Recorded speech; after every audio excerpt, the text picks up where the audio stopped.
Alright, it's time for another cutting update of my client Vivyen's. When we last left off with week 22, I told you that we were taking a 2-week break before going into the final 5 weeks of her cut. Now before I get into week 23, I mentioned in the last update I was going to talk more about Core Hard in this video, and for good reason. Vivyen actually had 2 bottles on standby because it's something I highly recommend for those final stages of the cut. This product really shines. The real benefit is it's a cortisol reducer, and cortisol is nicknamed the stress hormone, and of course naturally stress on the body is going to be higher during a cutting phase because stress comes in multiple forms. It's not just the mental stress we get from things like work and stuff like that. Physical stress, higher cardio, less calories, dieting is definitely a stress on the body. This is in part why you do tend to get more moody and cranky and emotional during a cutting phase. So anyway, when Vivyen started it, she literally told me from day 1 she noticed she was sleeping much better.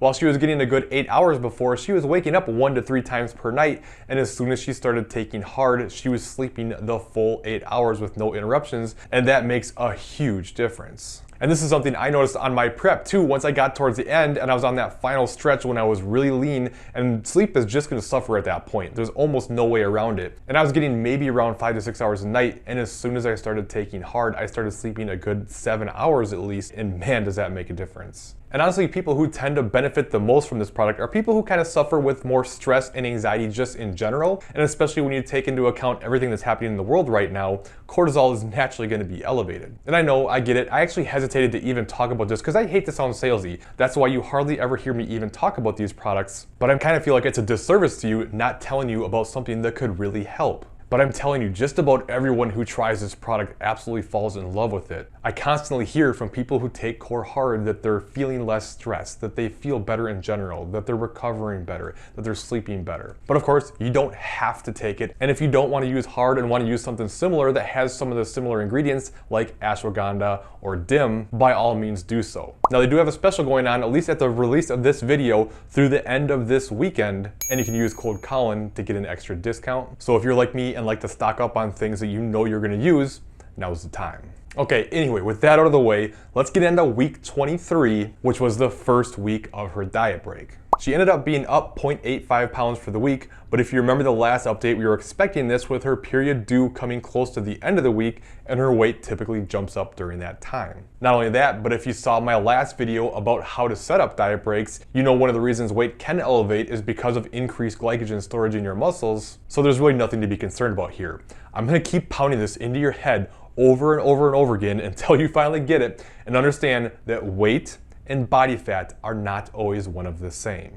And the good news is she really had nothing to report this week. She was just basically like, everything's good, feeling good. So we just went on to week 24. And since we were already planning on a 2-week diet break before going into the final 5 weeks of her cut, there was no changes to be made. And this week actually saw another jump on the scale, this time a bigger one of 1.2 pounds. But again, we have to factor everything in.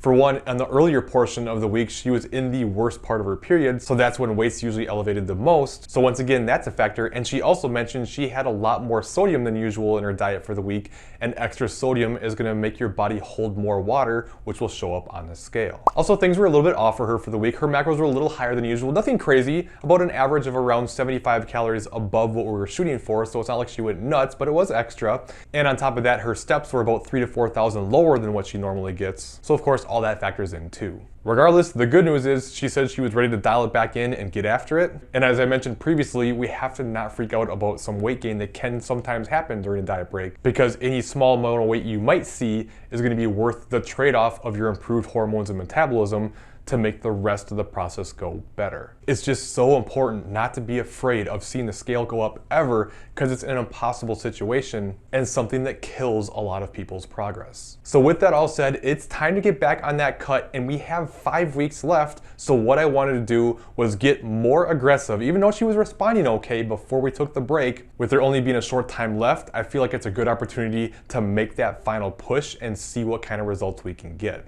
So I ended up dropping 20 carbs and 5 fat from both her high and low days from her cutting macros prior to the break, which is a reduction of 125 calories. Plus I increased her target cardio from 75 minutes to 150 minutes for the week. That's honestly a bigger increase in cardio than I would normally make, but sometimes just knowing that end is in sight is a good motivator, and we know that it's just short term and relief is coming soon. And that's really one of the big benefits of setting that deadline. It can make it easier to push through with the extra urgency. But that said, everyone's different. We always have to remember that. This isn't the best way. This is just something that works for some people. For some people, it works fantastic. For other people, it creates a little extra anxiety and they kind of buckle from it and it's not good for them. So knowing you and your tendencies and what works well for you is really important. By the way, you're probably noticing that our calories are getting pretty low now, and you may be wondering how low is too low. And to get the answer to that question, make sure you check out this top video, and I'll walk you through just how to know for yourself. If you have any questions, leave them in the comments below, and I'll see you next time.